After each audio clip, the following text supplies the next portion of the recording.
हरे कृष्णा। आजकल एक बहुत ग्रोइंग ट्रेंड है भगवान की लीलाओं पर प्रश्न चिन्ह उठाना और भगवान के चरित्र पर प्रश्न चिन्ह उठाना। अलग अलग तरीके से लोग प्रश्न पूछते हैं, भगवान राम ने ये क्यों किया, भगवान कृष्ण ने ये क्यों किया। और जब भी इस प्रकार का मैटर आता है तो उसमें भगवान कृष्ण का नाम बहुत आता है, क्योंकि भगवान कृष्ण की लीलाएं सामान्यतः लोगों को समझ में नहीं आती हैं। भगवान राम तो एटलीस्ट मर्यादा पुरुषोत्तम के जैसे लीला करते थे, तो वैदिक नियमों के आधार पर उनकी लीलाएं समझ में आती थी, परंतु भगवान कृष्ण की लीलाएं जब आजकल के सामान्य लोग देखते हैं तो वो समझ ही नहीं पाते हैं कि भगवान कृष्ण ने इस प्रकार से लीलाएं क्यों की। और भगवान कृष्ण की सबसे कंट्रोवर्शियल लीलाओं में अगर हम देखें तो रास लीला का नाम आता है। बहुत सारे लोग बताते हैं कि कृष्ण ने इस प्रकार से क्यों किया। बड़े फेमस लोग भी इस प्रकार से बताते हैं कि अगर कृष्ण ने रासलीला की है तो हम उनको भगवान नहीं मानेंगे, या उन्होंने अनैतिक कार्य किया, दूसरे की पत्नियों के साथ डांस किया। तो बहुत सारे आक्षेप लगाए जाते हैं भगवान कृष्ण के ऊपर। और तो श्रीमद् भागवतम में जब परीक्षित महाराज सुखदेव गोस्वामी से सुन रहे थे, तो जब ये उपाख्यान आता है तो परीक्षित महाराज के मन में भी ये प्रश्न आता है। हालांकि परीक्षित महाराज के मन में ये प्रश्न आता है जिससे कि हम सभी को आंसर मिल सके, क्योंकि वो जानते थे कि कलयुग में लोग इस लीला को नहीं समझ पाएंगे। यद्यपि आध्यात्मिक संसार की सबसे ऊंची लीला है, परंतु लोग इसको नहीं समझ पाएंगे। तो परीक्षित महाराज ने भी यही प्रश्न किया था कि अगर भगवान इस संसार में स्थापना करने के लिए आते हैं, धर्म की स्थापना करने के लिए आते हैं, तो फिर इस प्रकार की लीला क्यों करते हैं, कैसे समझा जाए क्यों भगवान कृष्ण ने ऐसी लीला की। और उसके उत्तर में सुखदेव गोस्वामी फिर बहुत डिटेल में ये आंसर बताते हैं कि रासलीला का क्या मतलब है। तो सबसे पहला तो सुखदेव गोस्वामी बताते हैं कि जब रासलीला हुई थी उस समय भगवान कृष्ण की उम्र थी केवल 8 साल। तो सामान्य दृष्टि से भी देखा जाए तो 8 साल में बच्चे के अंदर कामुक भावनाएं नहीं आती हैं। हम सभी जानते हैं कि जब टीन एज चालू होता है 13-14, उसके बाद ये सब काम भावनाओं का विकास होता है शरीर में। 8 साल का बच्चा निर्दोष नादान माना जाता है।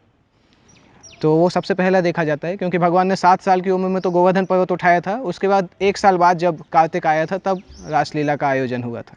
तो 8 साल का बच्चा बहुत छोटा होता है। 8 साल के बच्चे को ये समझ नहीं होती कि पुरुष स्त्री का संबंध, काम, क्रीड़ा, इन सब वस्तुओं की समझ नहीं होती है। तो ये सबसे पहला पॉइंट था सुखदेव गोस्वामी ने बताया। उसके बाद उन्होंने बताया था कि भगवान जो हैं वो पुरुष कहलाते हैं और बाकी सभी स्त्री कहलाते हैं। तो तत्व के आधार पर देखा जाए तो सारी आत्माएं, इंक्लूडिंग हम, आप, सभी लोग, सभी आत्माएं भगवान की पत्नी के समान हैं। केवल भगवान कृष्ण पुरुष हैं। तो उस तरह से तो देखा जाए कि भगवान सभी के हस्बैंड हैं, हम सभी उनकी वाइफ हैं। तो हस्बैंड को वाइफ के साथ एंजॉय करने का तो अधिकार है। सो कॉल्ड जो हमारा शरीर है, ये शरीर तो केवल बाहर का है, बाकी आत्माएं तो सभी भगवान की प्रकृति हैं। तो ये दूसरा पॉइंट बताया था। इसके बाद एक और पॉइंट उन्होंने बताया था कि जब हम भगवत गीता के आधार पर देखते हैं कि आत्मा के अंदर कोई भौतिक गुण नहीं होते हैं, आत्मा को जलाया नहीं जा सकता है, भिगोया नहीं जा सकता है, आत्मा के अंदर काम, क्रोध, लोभ ये सब नहीं पाए जाते हैं। तो अगर आत्मा के अंदर काम भावना नहीं होती है तो हम कैसे बोल सकते हैं कि परमात्मा भी भगवान कृष्ण के एक्सपेंशन, विस्तार माने जाते हैं। तो परमात्मा और भगवान कृष्ण में कैसे काम क्रीड़ा की इच्छा होगी। तो नेचुरली ये बहुत बड़ा सीक्रेट है जो कि लोगों को समझ में नहीं आता है। और सुखदेव गोस्वामी उसके बाद ये भी बताते हैं, एक उदाहरण देते हैं कि सपोज अगर कोई छोटा बच्चा है, उसके चारों तरफ बहुत सारे आईने, शीशे लगे हुए हैं, और उसको हर शीशे में अपनी रिफ्लेक्शन दिखाई दे रहा है। चारों तरफ वो देखता है, उसको लगता है कि उसके मित्र खड़े हुए हैं। छोटा बच्चा है तो वो उन्हीं शीशे के साथ खेलता है, कभी इस शीशे के पास जाता है, इसके पास जाता है। तो सुखदेव गोस्वामी पूछते हैं क्या उसका ये मतलब है कि वो गलत कर रहा है? नहीं। इसी तरह से जितनी भी गोपियाँ हैं वो भगवान की रिफ्लेक्शन है, भगवान की शक्ति हैं। तो अगर कोई व्यक्ति अपनी शक्तियों के साथ खेलता है तो उसमें क्या गलत है? और वो कोई भौतिक नहीं है, काम नहीं है, अध्यात्म के कारण है, आध्यात्मिक संबंध है। सारी गोपियाँ जो थी वो आध्यात्मिक शरीर में थीं। श्रीमद् भागवत तो ये भी बताता है कि गोपियों का शरीर तो उनके पतियों के साथ था, उनका आध्यात्मिक शरीर जो था वो भगवान के साथ रासलीला में उपस्थित था। श्रील प्रभुपाद जी के जीवन में इस प्रकार से जब आया था, एक व्यक्ति उनसे जब पूछते थे इस प्रकार से इसी प्रश्न के बारे में, तो प्रभुपाद जी ने बोला था, एक्चुअली तुम्हारी पत्नी नहीं है, तुमने कृष्ण की पत्नी को अपनी पत्नी समझ के अपने पास रखा है, क्योंकि भगवान कृष्ण सभी के पति हैं, बाकी सभी पत्नियां हैं। तो सो कॉल्ड जो हम पति पत्नी बोलते हैं वो शारीरिक संबंध है, सारी आत्माएं भगवान की अंश हैं, भगवान की प्रकृति हैं।